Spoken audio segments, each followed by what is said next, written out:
भजन संहिता अध्याय 102। भजन संहिता अध्याय 102। हे यहोवा, मेरी प्रार्थना सुन, मेरी दुहाई तुझ तक पहुंचे।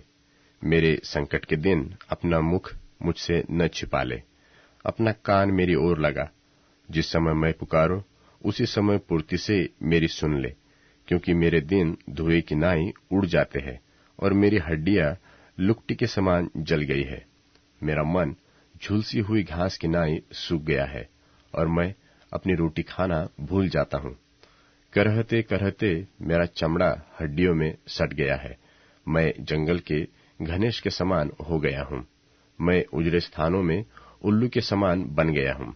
मैं पड़ा पड़ा जागता रहता हूँ और गौरे के समान हो गया हूँ, जो छत के ऊपर अकेला बैठता है। मेरे शत्रु लगातार मेरी नामधराई करते हैं। जो मेरे विरोध की धुन में बावले हो रहे हैं, वह मेरा नाम लेकर शपथ खाते हैं, क्योंकि मैंने रोटी की नाई राख खाई और आंसू मिलाकर पानी पीता हूँ। यह तेरे क्रोध और कोप के कारण हुआ है, क्योंकि तूने मुझे उठाया और फिर फेंक दिया है।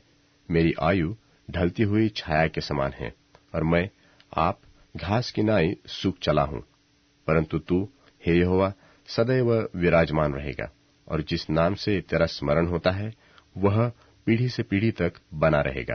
तू उठकर सिय्योन पर दया करेगा, क्योंकि उस पर अनुग्रह करने का ठहराया हुआ समय आ पहुंचा है। क्योंकि तेरे दास उसके पत्थरों को चाहते हैं और उसकी धूलि पर तरस खाते हैं।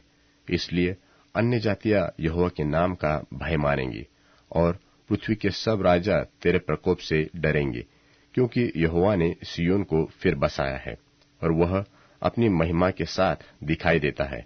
वह लाचार की प्रार्थना की ओर मुंह करता है और उनकी प्रार्थना को तुच्छ नहीं जानता। यह बात आने वाली पीढ़ी के लिए लिखी जाएगी, और एक जाति जो सिरजी जाएगी वही याह की स्तुति करेगी, क्योंकि यहोवा ने अपने ऊंचे और पवित्र स्थान से दृष्टि करके स्वर्ग से पृथ्वी की ओर देखा है, ताकि बंधुओं का कराहना सुने और घात होने वालों के बंधनों को खोले। और सिय्योन में परमेश्वर के नाम का वर्णन किया जाए और यरूशलेम में उसकी स्तुति की जाए। यह उस समय होगा जब देश देश और राज्य राज्य के लोग यहोवा की उपासना करने को इकट्ठे होंगे। उसने मुझे जीवन यात्रा में दुख देकर मेरे बल और आयु को घटाया। मैंने कहा, हे मेरे परमेश्वर, मुझे आधी आयु में न उठा ले। तेरे वश पीढ़ी से पीढ़ी तक बने रहेंगे। आदि में तूने पृथ्वी की नींव डाली और आकाश तेरे हाथों का बनाया हुआ है। वह तो नाश होगा, परंतु तू बना रहेगा, और वह सब कपड़े के समान पुराना हो जाएगा।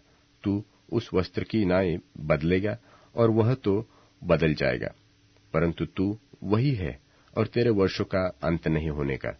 तेरे दासों की संतान बनी रहेगी और उनका वंश तेरे सामने स्थिर रहेगा।